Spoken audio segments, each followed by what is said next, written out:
Hello students, we were discussing with alternative building technologies in the previous part, that is part 1 of module 4.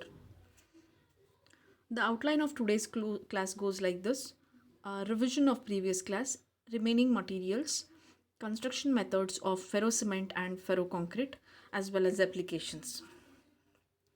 Yes, let us revise the previous class wherein we dealt with ferrocement and ferroconcrete. The introduction part um, was dealt and some of the materials were dealt in the previous class, wherein ferrocement is a special form of reinforced concrete and it is a composite material consisting of cement, sand, mortar in the form of matrix reinforced with the layers of small diameter wire meshes, and it differs from conventional reinforced concrete primarily by the manner in which the reinforcement is arranged within the brittle matrix. This was a brief introduction what we studied. Apart from that, we also studied materials. That is, the materials used for ferrocement were cement, sand, wire, mesh, steel bars. And in brief, we have studied with respect to cement, sand, and wire mesh. And today we'll be dealing with the remaining part of the materials used for ferrocement concrete. Wherein, when we talk about cement, ordinary Portland cement that is commercially available in the market is satisfactory for ferrocement construction. And we do mix up with rice husk and all, and in order to gain the strength and in order to replace the cement with what called as mineral admixtures. Coming to sand, well graded natural river sand with particle size less than 4.75 mm, having fineness modulus between 2.5 to 3, is suited for ferrocement construction. As cover to reinforcing mesh is small and does not exceed 2 to 3 mm, the cement mortar covering the mesh wires has to be dense in order to prevent the corrosion of reinforcement. This all we studied. And apart from that, we studied wire mesh, different types of wire mesh such as hexagonal wire mesh, woven wire mesh, welded wire mesh, and expanded metal mesh. And in today's class, let us discuss with respect to skeletal steel. As the name implies, this is generally used for making framework of the structural component upon which layers of wire mesh reinforcement are laid and also serve as spacer to wire mesh. The steel rods are provided in both longitudinal and transverse direction, and when they are provided for non-structural purpose, they are spaced as widely as possible, and when provided for carrying external loads,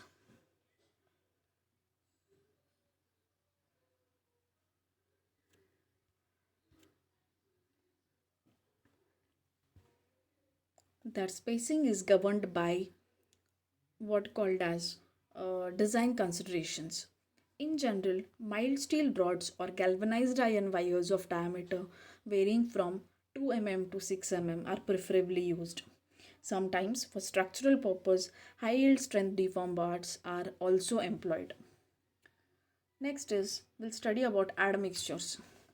Admixtures are additives which are introduced in the cement sand mortar mix to modify some of the properties of the mortar in its fresh and hardened states.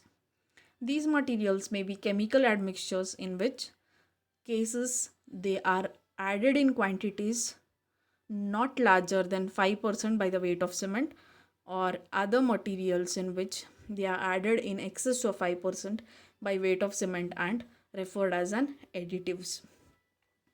Different types of admixtures are used to improve, modify the various properties, and some important ones used in the ferrocement are briefly discussed here. Let us study some of them. The first coming to retarders. A delay in the setting time of cement paste is achieved by the addition of a retarding admixtures and thereby helping in reducing the generation of heat. Retarding action is exhibited by sugar, carbohydrate derivatives, and some other salts. Coming to water reducers. These admixtures also called as plasticizers and which help to improve the plasticity of the mix in its fresh state and are mainly used to achieve higher strengths by reducing water cement ratio or for improving workability to facilitate proper compaction of cement mortar.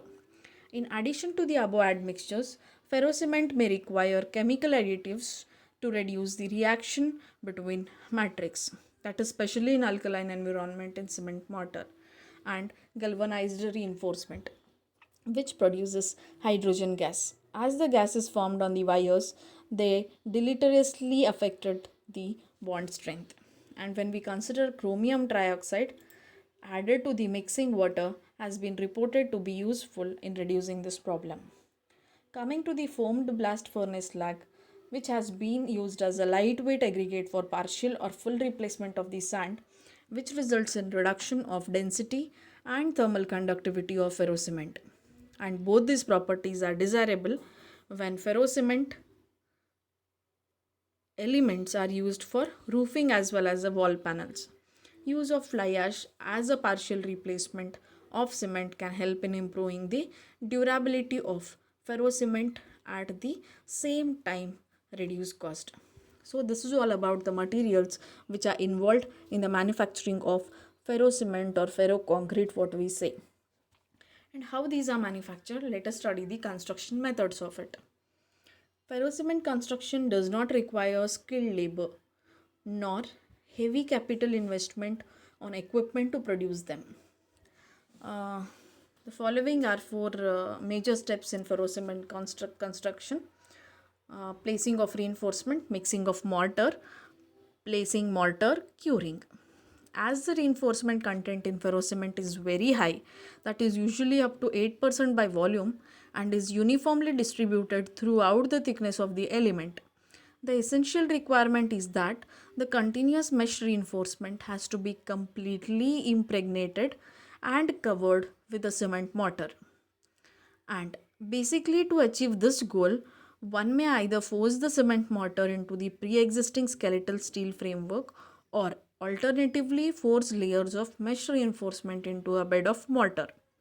And we have number of techniques which are being used for replacing the mortar into the framework of mesh. Among these are hand plastering of mortar from one side against a mold or from other sides.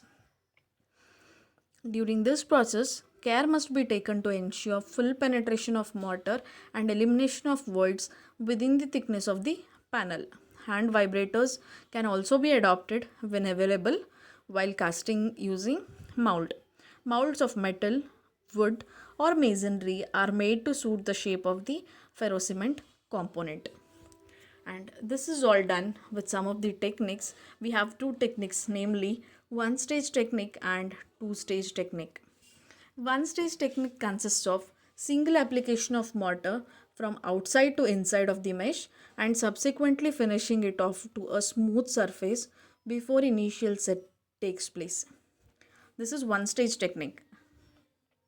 Two stage technique. In this process, mortar is plastered from one side without fully penetrating through all the mesh layers, and the outer surface is finished smooth and cured.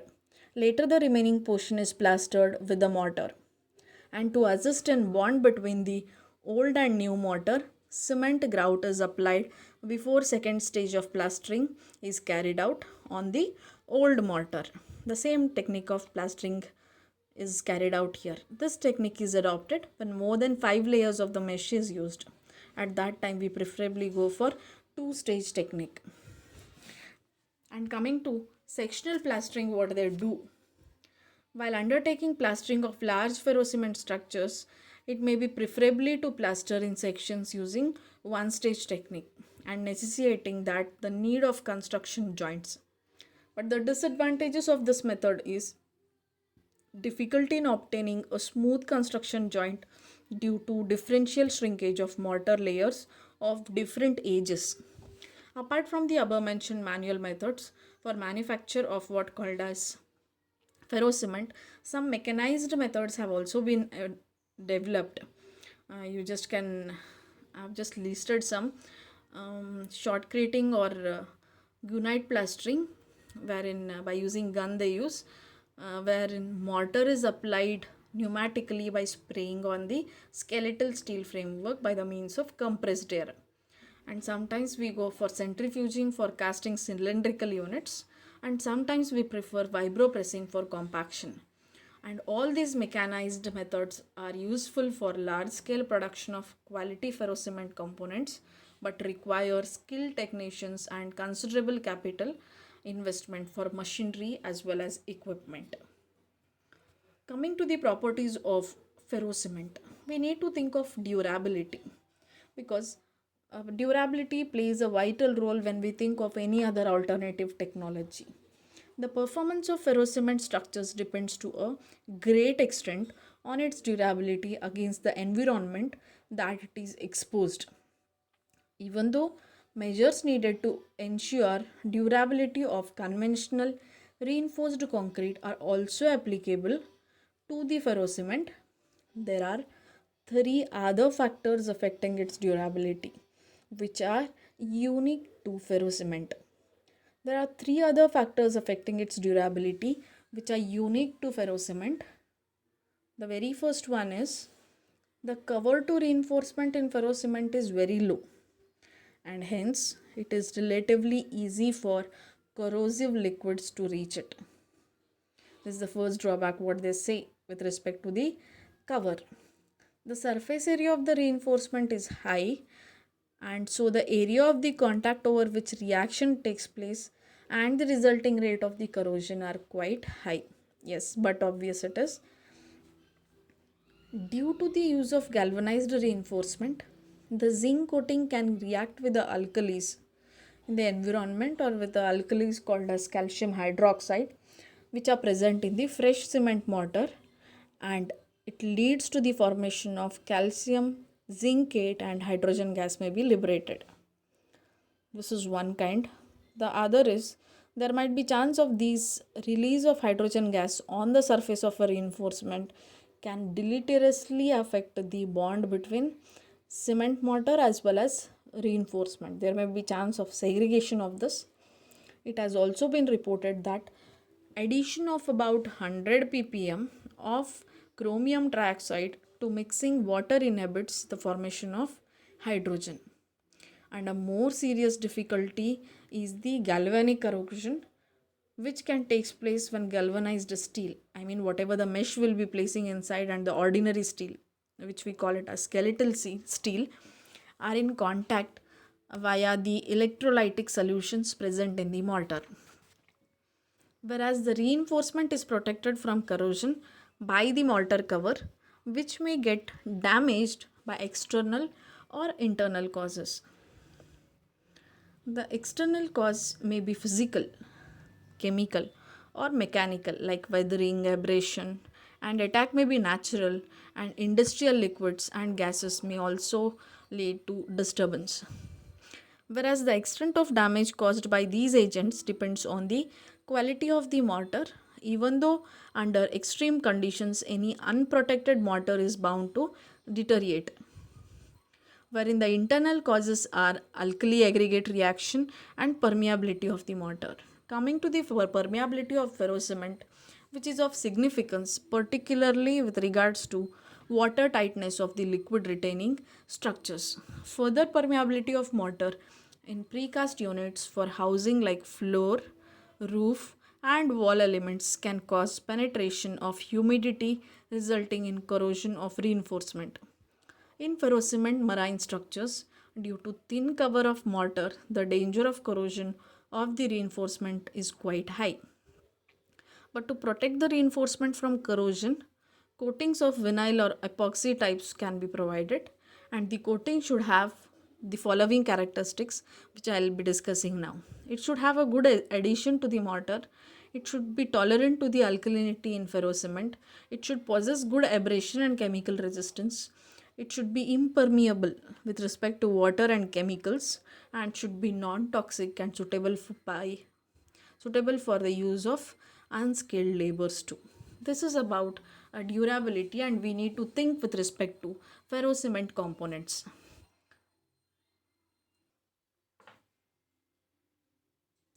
Coming to mechanical properties, ferrocement derives its unique properties due to the subdivision and distribution of the reinforcement, which can be described with the two parameters, namely volume fraction of the reinforcement defined as volume of reinforcement per unit volume, of ferrocement and specific surface of reinforcement defined as surface area of the reinforcement per unit volume of ferrocement.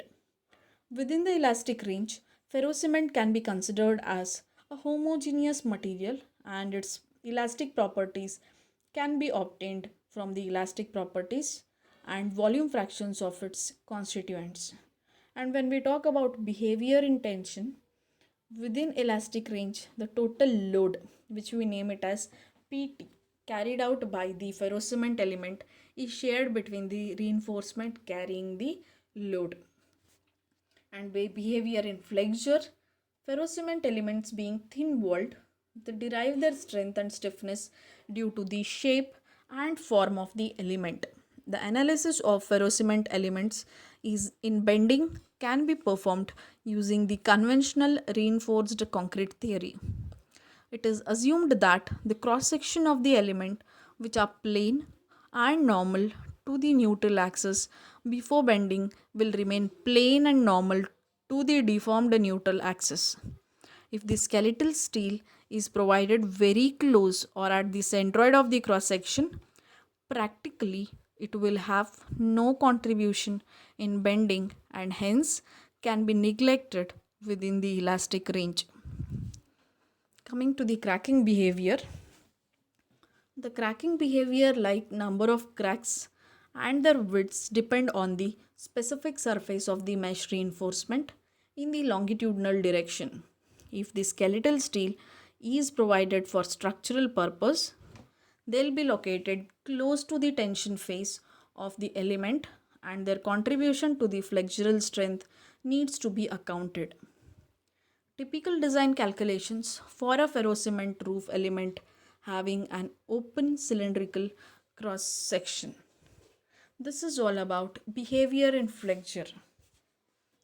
Coming to the applications of ferrocement, ferrocement applications can broadly be classified into two types: marine application, terrestrial applications. The early applications of ferrocement have been more to the building of boats and yachts. But in recent years, ferrocement has received attention as a material for terrestrial uses in housing, agriculture, water and grain storage structures, irrigation, water supply, biogas, digesters, and as permanent forms for reinforced concrete construction. Ferrocement is well suited for prefabricated housing components like wall elements, floor or roofing units, trusses, tiles, lintel, and chija. Roof floor elements of various cross sectional shapes like trapezoidal, V shaped, cylindrical, corrugated, channel catenary, and chord slab have been developed. In order to use them over longer spans, they could be pre-stressed like pre-tensioning or post-tensioning so that deflection can be controlled to within permissible limits. This is all about ferrocement concrete or ferrocement components. And in the next class we'll be dealing with alternative roofing system and what all are the concepts in the roofing systems present and what concepts they have thinking alternative. What type of roofs and all that will be studying. In order to brief the present class, it is all about the introduction to ferrocement concrete, materials which are involved in it like wire mesh, cement, sand, and your skeletal steel. Apart from that, we also use water reducers and retarders as an admixtures or additives, what we say, and how the construction method takes place in one stage technique, two stage technique, and how we'll be dealing in one stage technique and when they'll be using that one stage technique, and how the sectional plastering is taken place when the layers are more. And apart from that, we also studied some properties of this ferrocement component with respect to durability, behavior in tension, behavior in flexure. Apart from that, how best we can use this ferrocement, that is in terms of applications. That all we discussed today. So in the next class we'll be dealing only with alternative roofing system. Thank you.